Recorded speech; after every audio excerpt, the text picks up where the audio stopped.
दोस्तों एक बार कुछ ऐसा होता है कि रमीत सेठी जो इस बुक के ऑथर है वो एक पार्टी में जाते हैं और वो कुछ लोगों के बीच उनसे बात करने के लिए खड़े होते हैं जो सबके सब ओवरसाइज्ड यानी मोटे होते हैं और फिर वो चुपचाप उनके बीच उनकी बातें सुनते हैं। तो पहला वाला दूसरे से कहता है कि तुम्हें प्रोटीन ज़्यादा कंज्यूम करना चाहिए, उससे तुम्हारी बॉडी में फैट बिल्ड नहीं होगा। फिर दूसरा वाला उससे कहता है कि ये देखो मेरी स्मार्ट वॉच, मैं जितने भी स्टेप्स चलता हूँ उसका काउंट इसमें शो करता है। फिर तीसरा वाला कहता है कि शायद तुम्हारा मेटाबॉलिज्म स्लो है, तुम्हें मॉर्निंग में सबसे पहले अंगूर का जूस पीना चाहिए। फिर चौथा कहता है नहीं नहीं, पपैये का जूस ज़्यादा अच्छा होगा। तो ऑथर जब भी ऐसी बात सुनते हैं तो उन्हें बहुत हंसी आती है, क्योंकि हो सकता है ये लोग राइट है या शायद रॉन्ग, लेकिन ये लोग गलत चीज़ों पे फोकस कर रहे हैं। क्योंकि अगर आप अपना वेट कम करना चाहते हो तो आपको सिर्फ दो चीज़ों पे फोकस करना चाहिए। आपको ज़्यादा एक्सरसाइज करना चाहिए और अपने डाइट पे कंट्रोल करना चाहिए, मतलब ईट लेस एंड एक्सरसाइज मोर। सिर्फ टॉप लेवल के स्पोर्ट्स प्लेयर्स और एथलीट्स होते हैं जिनको ऐसी छोटी छोटी बातों पे फोकस करने की जरूरत होती है कि वो कितने स्टेप्स चल रहे हैं और वो कितना प्रोटीन कंज्यूम कर रहे हैं। लेकिन फिर भी मेजॉरिटी लोग आपको ऐसी छोटी छोटी बातों पे फोकस करते दिखेंगे जो उनके लिए इतनी इंपॉर्टेंट होती ही नहीं है। क्योंकि वेट लॉस करने की तरह अमीर बनने में भी आपको मेन चीज़ों पे फोकस करना चाहिए, ना कि छोटी छोटी चीज़ों पे। जैसे क्या आपको किसी ने ऐसी एडवाइस दी है कि आप जो महीने में एक बार अपनी फैमिली के साथ बाहर लंच करने जाते हो तो आपको उसे सेक्रीफाइस करना होगा, क्योंकि वो 2000 रुपये जो आप वहाँ स्पेंड करते हो आप उसे इन्वेस्ट कर सकते थे और अमीर बन सकते थे। या कभी आपको किसी ने ऐसा कहा है कि आपको अपनी सेविंग्स किसी 6.2% के रेट वाली एफडी से निकाल के किसी 6.3 के रेट वाली एफडी में जमा करना चाहिए, या फिर आपको कौन से नेक्स्ट आईपीओ में अप्लाई करना चाहिए। अगर आप लोगों से यही सब एडवाइस सुनते हो तो ये लोग वही है जो बहुत छोटी चीज़ों पे फोकस करते हैं, जिसका आपके अमीर बनने पे और फाइनेंशियल फ्रीडम अचीव करने में बहुत ही कम इम्पैक्ट है। आपको ऐसी बातें करके फील जरूर होगा कि आप अपनी फाइनेंशियल लाइफ में या हेल्थ लाइफ में कुछ कर रहे हो, लेकिन एक्चुअली में कुछ दिनों में आप एग्जॉस्ट हो जाओगे और अल्टीमेटली आप एक्चुअल रिजल्ट पे फोकस नहीं कर पाओगे, बिग पिक्चर नहीं देख पाओगे और जल्दी गिव अप कर लोगे। ये तो ऐसा हो गया जैसे एटीएम में बैंक आपको पैसा विड्रॉ करने के बाद पेपर रिसिप्ट नहीं देता है, इसी वजह से कि वो एनवायरनमेंट को नुकसान नहीं पहुंचाना चाहते। लेकिन उसी एटीएम में 2 एयर कंडीशनर्स 24 घंटा चलती रहती है, जबकि दिन भर में लोग सिर्फ अपना 1-2 मिनट उस एटीएम में स्पेंड करते हैं और बाकी टाइम वो एटीएम खाली रहता है। तो वो एनर्जी ऐसी वेस्ट हो रही है और एनवायरनमेंट को उससे ज्यादा नुकसान हो रहा है। तो ये सब सिर्फ नाम की चीजें हैं, काम की नहीं। काम की बात हम अब करते हैं। तो दोस्तों आपको एक्चुअली में बड़ी बड़ी चीज़ों पे फोकस करना चाहिए जिससे आपकी फाइनेंशियल लाइफ में बड़ा इम्पैक्ट होता है। जैसे इन्वेस्ट करने से पहले आपको अपने हाई इंटरेस्ट वाले लोन को चुका देना चाहिए, क्योंकि बहुत लोगों को मैंने देखा है कि वो 12% के रेट से किसी पर्सनल लोन का ईएमआई पे कर रहे होते हैं और फिर 6% वाली एफडी में सेविंग्स करते, ये सोच के कि उनको फ्यूचर में पैसों की चिंता करने की जरूरत नहीं होगी और उनका फ्यूचर सिक्योर्ड होगा। लेकिन मेरे हिसाब से अगर आपके पास होम लोन के अलावा और कोई भी लोन है तो आपको पहली फुर्सत में उसे पूरा चुका देना चाहिए, फिर इन्वेस्टिंग शुरू करना चाहिए। क्योंकि इन्वेस्टिंग से आपका प्रॉफिट गारंटीड नहीं है। आप अभी इन्वेस्टिंग सीखोगे, बहुत सारी गलतियां करोगे, साल में 10-15% का रिटर्न कमाओगे या नहीं, इसकी कोई गारंटी नहीं है। लेकिन आपके लोन पे इंटरेस्ट तो आपको गारंटीड पे करना ही है। तो इसीलिए आप सीखने के लिए एक छोटे अमाउंट से इन्वेस्ट कर सकते हो, लेकिन आपको सबसे पहला फोकस अपने लोन को चुकाने पर रखना चाहिए। फिर दूसरी बड़ी चीज़ ये है कि आपको इन्वेस्टमेंट्स को रिकरिंग करना चाहिए और अपने फिक्स्ड कॉस्ट को रिड्यूस करना चाहिए। जैसे अगर आप एक बार किसी आईपीओ में अप्लाई करते हो जिसमें आप हार्डली 10-20,000 रुपीज इन्वेस्ट करते हो, लेकिन हर महीने आप हजारों रुपयों के एक्सपेंस एंटरटेनमेंट में कर देते हो, जिसे आप आसानी से सिर्फ एक बार ठंडे दिमाग से सोच के रोक सकते थे। जैसे आप कोई महंगी कार खरीद लेते हो या बहुत बड़ा घर या दूसरी एंटरटेनमेंट की सर्विस ले लेते हो, तो उसे मेंटेन करने के लिए आपको एक रिकरिंग यानी कंटिन्यूस फी पे करनी होती है। तो यहाँ पे आपके एक्सपेंस रिकरिंग है लेकिन इन्वेस्टमेंट कभी कभी होते हैं। तो इससे क्लियरली दिख रहा है कि आपकी फाइनेंशियल लाइफ में बैलेंस नहीं है।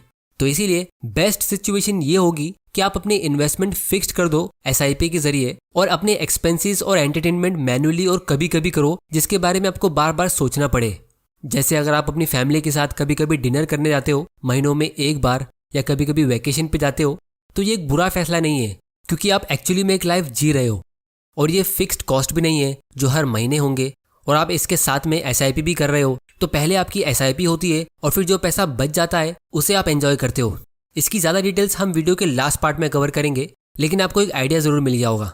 फिर तीसरी बड़ी चीज़ ये है कि आप ज़्यादा से ज़्यादा अमाउंट अपने रिटायरमेंट फंड में जैसे वेरियस पीपीएफ स्कीम्स में जमा करो, क्योंकि इससे आपको टैक्स बेनिफिट मिलता है और आप चाह के भी इसे जल्दी विड्रॉ नहीं कर सकते। इसमें बहुत सारी लिमिटेशंस होती है जिसकी वजह से वो एक्चुअली में कंपाउंडिंग के पावर से लॉन्ग टर्म में ग्रो होगे। तो जो लोग कंपाउंडिंग के पावर को नहीं समझते तो वो भी उसका फायदा उठा लेंगे। फिर चौथी बड़ी चीज़ ये है कि आप अपनी ऑफिस में बोनस पे फोकस करो, प्रमोशन पे फोकस करो या अपनी सैलरी नेगोशिएट करने पे फोकस करो। क्योंकि अगर आपको प्रमोशन मिलता है और आपकी सैलरी एक बार 30% इंक्रीज होती है तो फिर हर महीने आपको एक्स्ट्रा इनकम मिलती रहेगी लाइफ टाइम तक, सिर्फ एक बार अच्छा काम करने से।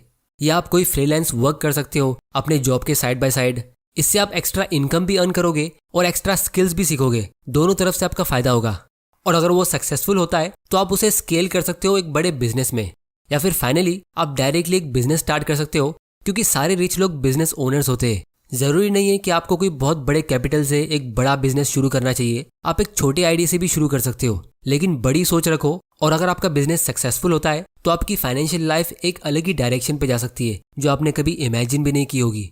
तो दोस्तों, ये 6 बड़ी चीजें होती है जिस पे अगर आप फोकस करोगे तो फिर आप अपनी लाइफ में जितनी बार चाहो उतनी बार अपनी फैमिली के साथ बाहर डिनर पे जाओ या वेकेशन पे जाओ, उससे इतना फर्क नहीं पड़ेगा क्योंकि बड़ी बड़ी चीजों को आपने जीत लिया है। अब दोस्तों, ये सब बहुत ही कॉमन सेंस वाली चीजें हैं, लेकिन लोगों के दिमाग में इतनी आती नहीं है। इसीलिए मैं ऐसी personal finance related books time to time read करता रहता हूँ और इसके लेसन्स मैं आपके साथ शेयर करता रहूंगा। तो अगर आपने इस चैनल को सब्सक्राइब नहीं किया है तो जल्दी से कर लो और वीडियो को लाइक जरूर कर देना ताकि मुझे पता चल सके कि आप तक वैल्यू पहुंच रही है। तो इसीलिए जब आप बुक्स रीड करोगे तो आपका भी माइंडसेट इंप्रूव होगा। ये वाली बुक फिलहाल मैं ऑडियो वर्जन में सुन रहा हूँ कुकू एफएम के प्लेटफॉर्म से, जो हमारे आज के एजुकेशनल स्पॉन्सर है। ये इंडिया का लीडिंग ऑडियो पॉडकास्टिंग प्लेटफॉर्म है जहाँ पे 1000 आवर्स से भी ज्यादा का कंटेंट अवेलेबल है। वेरियस ऑडियो बुक्स जैसे सेल्फ हेल्प, इन्वेस्टिंग, फिक्शन और नॉन फिक्शन बुक्स यहाँ पे अवेलेबल है ऑडियो फॉर्म में। क्योंकि दोस्तों, बहुत सारे लोग अपनी लाइफ को इम्प्रूव करना चाहते हैं और सक्सेस अचीव करना चाहते हैं, और सबको पता है कि बुक्स के जरिए हमारी जर्नी काफी स्मूथ हो सकती है, लेकिन लोग रीड नहीं कर पाते क्योंकि उनको हैबिट नहीं होती है। तो इसीलिए फिलहाल ये कुकू एफएम एक ऑफर रन कर रहे हैं न्यू ईयर के लिए, नए साल में आपकी लाइफ में एक नया बदलाव लाने के लिए। तो अगर आप ये कोड NY50 यूज करते हो तो आपको इनकी सब्सक्रिप्शन पे 50% डिस्काउंट मिलेगा। ये ऑफर सिर्फ 1 जनवरी तक वैलिड है। तो इस ऐप को डाउनलोड करने की लिंक आपको नीचे डिस्क्रिप्शन में मिल जाएगी, आप वहां जाके इसे चेक कर सकते हो। अब दोस्तों, क्या आप जानते हो अमीर रहने का सबसे बड़ा सीक्रेट क्या है? जितने भी अमीर लोग हैं यानी 100% वेल्दी लोग, वो सब ने कभी ना कभी अपनी लाइफ में इन्वेस्टमेंट शुरू किया था, और वो भी सीरियसली और सही तरह से।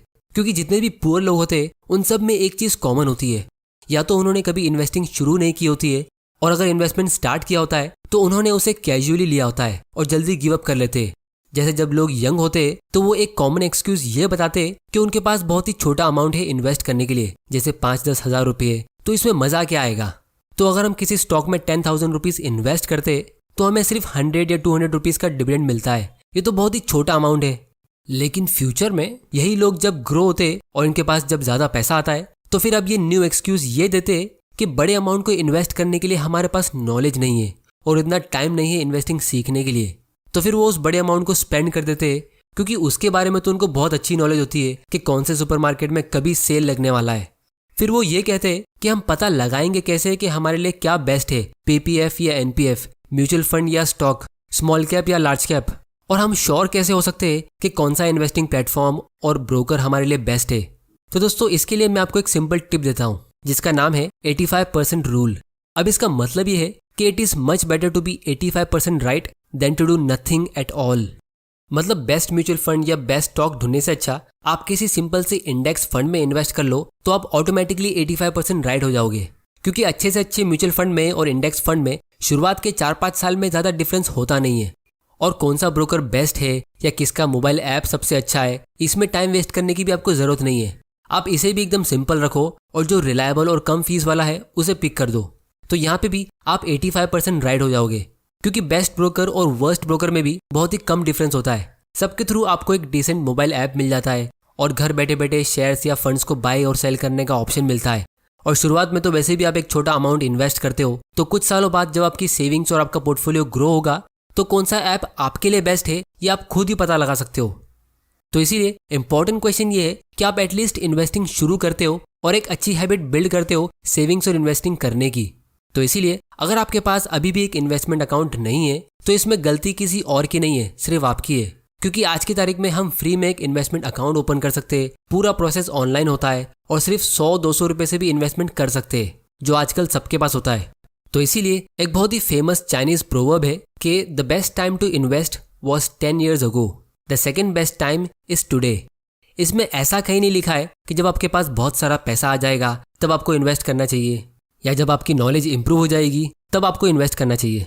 अब दोस्तों बहुत लोग मुझे पूछते हैं कि मेरा अकाउंट किसके साथ है, तो मेरा अकाउंट एंजल ब्रोकिंग और अपस्टॉक्स के साथ है, जो मैंने काफ़ी सारे ब्रोकर्स को चेंज करने के बाद चूज़ किया है। तो इनके साथ अकाउंट ओपन करने की लिंक नीचे डिस्क्रिप्शन में, आप वहाँ जाके फ्री में अपना इन्वेस्टमेंट अकाउंट ऑनलाइन ओपन कर सकते हो। अब दोस्तों हम इंसान बाय नेचर बहुत ही वीक है। आज आप ये वीडियोस देख के मोटिवेट हो जाओगे, फिर आप थोड़ी इन्वेस्टिंग करना शुरू करोगे और ऐसे ही कुछ महीनों तक इन्वेस्ट करते रहोगे, लेकिन फिर इसके बाद स्ट्रॉन्ग चांसेस है कि आप 6 महीने या 1 साल के बाद अपनी लाइफ में बिजी हो जाओगे। आपका फाइनेंशियल फ्रीडम को लेके वो क्रेज और पैशन कम होता रहेगा और फिर आप वही नेटफ्लिक्स पे कोई सीरीज देखने की आदत डाल दोगे या कोई बोरिंग जॉब में बिजी हो जाओगे। तो इसीलिए अगर आप आज मोटिवेटेड हो और डिटरमाइंड हो कि आपको फाइनेंशियल फ्रीडम अचीव करना ही है और अमीर बनना है, तो आपको इस जर्नी को ऑटोमेट करना होगा, क्योंकि मशीन्स को बार बार मोटिवेट करने की जरूरत नहीं होती है। तो इसीलिए ऑथर के हिसाब से आपको एक सेपरेट सेविंग्स अकाउंट और एक करंट अकाउंट रखना चाहिए, लेकिन क्योंकि इंडिया में करंट अकाउंट ओपन करने के लिए आपके पास एक बिजनेस होना चाहिए, तो मेरे हिसाब से आपको 2 सेपरेट सेविंग्स अकाउंट मिनिमम रखने चाहिए। एक प्योरली ऐसा जिसमें आप सिर्फ शॉर्ट टर्म सेविंग्स और एक्सपेंस के लिए फंड्स रखते हो, जिसको हम डेली एक्सपेंस अकाउंट कहते हैं, और दूसरा सेविंग्स अकाउंट वो होगा जो प्योरली इन्वेस्टमेंट्स के लिए होगा, जिसमें से आपकी SIP के फंड्स डिडक्ट होंगे या जिसके थ्रू आप स्टॉक्स में इन्वेस्ट करोगे और रिटर्न में उसी अकाउंट में आपको स्टॉक्स के डिविडेंड्स मिलेंगे। तो इससे होगा ये कि आपको ट्रैक करना काफ़ी आसान होगा। तो जैसे ही आपको सैलरी मिलती है तो सबसे पहले आप उसको उसी अकाउंट में ट्रांसफ़र करो जिसके थ्रू आप इन्वेस्ट करते हो, ताकि आपके इन्वेस्टमेंट्स मिस ना हो जाए और उन्हें फर्स्ट प्रायोरिटी मिले। और अगर आपको कभी बोनस मिलता है तो आपको उसे इन्वेस्टमेंट अकाउंट में टॉपअप करना चाहिए, और जब आपको डिविडेंड्स मिलेंगे तो आप उसको री इन्वेस्ट कर पाओगे, क्योंकि वो उसी अकाउंट में है जिसके थ्रू आप इन्वेस्ट करते हो। और अगर आपको लगता है कि छोटे से डिविडेंड को री इन्वेस्ट करने से क्या फ़ायदा होगा, तो जब मैं डिविडेंड इन्वेस्टिंग के ऊपर एक सीरीज बनाऊंगा तो आप शॉक हो जाओगे ये देख के कि छोटे से डिविडेंड को री इन्वेस्ट करने से भी लॉन्ग टर्म में कितना फ़र्क पड़ता है। तो इसीलिए आपको एम ये करना है कि आप कम से कम 10% अपनी हर महीने की सैलरी को इन्वेस्ट करोगे, और जितने भी घर के एक्सपेंस है उसे 50-60% के अंदर रखते हो, और 10% सेविंग्स में इमरजेंसी के लिए, और बाकी का 20-30% आप वहाँ स्पेंड कर सकते हो जहाँ आप एंजॉय करते हो, जिसे ऑथर गिल्ट फ्री स्पेंडिंग कहते हैं। क्योंकि दोस्तों अल्टीमेटली हम दिन भर इतनी मेहनत करते क्यों है? क्योंकि हम अपनी लाइफ फ्रीडम के साथ जी सके और जो चीज़ें हमें पसंद है उसे खुशी खुशी कर सके। तो इसीलिए इस बुक की सबसे अच्छी बात मुझे ये लगी कि ऑथर हमें ये सजेस्ट करते हैं कि अगर आपको किसी चीज़ का शौक है, जैसे महंगी कार्स खरीदने का या एक्सपेंसिव गैजेट यूज़ करने का या किसी और चीज़ का, तो आपको वहाँ स्पेंड करते हुए गिल्टी फील होने की ज़रूरत नहीं है कि आपने पैसे वेस्ट तो नहीं कर दिए। आपको बस ये डिसाइड करना है कि वो कौन सी चीज़ आपकी लाइफ में है जिससे आप सबसे ज़्यादा हैप्पी होते हो, और फिर उस पर स्पेंड करना बिल्कुल ओके है अगर आप दूसरी जगह अपने एक्सपेंस कंट्रोल कर सकते हो। जैसे इमेजिन करो जैकी को, जो 25 साल का है और ये 10,000 रुपीज़ पर मंथ अपनी सैलरी से सेव करता है क्योंकि उसे पूरी दुनिया घूमना है। तो ये एक एक्सपेंस है और इसकी सैलरी बहुत ज़्यादा नहीं है, वो 50,000 रुपीज़ पर मंथ अर्न करता है। तो क्या जैकी अगले 10 साल में फाइनेंशियल फ्रीडम अचीव कर सकता है? इसका आंसर है येस, क्योंकि वो दूसरी जगह से अपने एक्सपेंस कंट्रोल कर लेता है, क्योंकि उसने कोई भी लोन नहीं लिया है, वो पब्लिक ट्रांसपोर्ट यूज़ करता है, अपने पेरेंट्स के घर पे रहता है, घर का खाना खाता है और ज़्यादा पार्टीज़ में भी नहीं जाता है। तो वो अपनी सैलरी का 50% यानी 25,000 रुपीज़ सेव करके इन्वेस्ट करता है। 10,000 रुपीज़ वो अपनी फेवरेट प्लेस पे घूमने के लिए रखता है और बाकी अपने पेरेंट्स को देता है हाउस होल्ड एक्सपेंसेस के लिए। या फिर आप मोंटी को देख सकते हो, जो अपनी 30,000 पर मंथ की सैलरी में से 10,000 रुपया कार की EMI पे स्पेंड करता है, क्योंकि मोंटी का घर खुद का है और उसे कार्स का बहुत शौक है, और वो कार पे अपने खास लोगों के साथ लॉन्ग ड्राइव पे जाके एंजॉयमेंट कर लेता है, और उसके अलावा उसके ज़्यादा एक्सपेंसेस है नहीं। तो वो भी अपनी सैलरी का 20% स्टॉक्स में इन्वेस्ट करता है और फाइनेंशियल फ्रीडम की जर्नी में काफ़ी आगे है।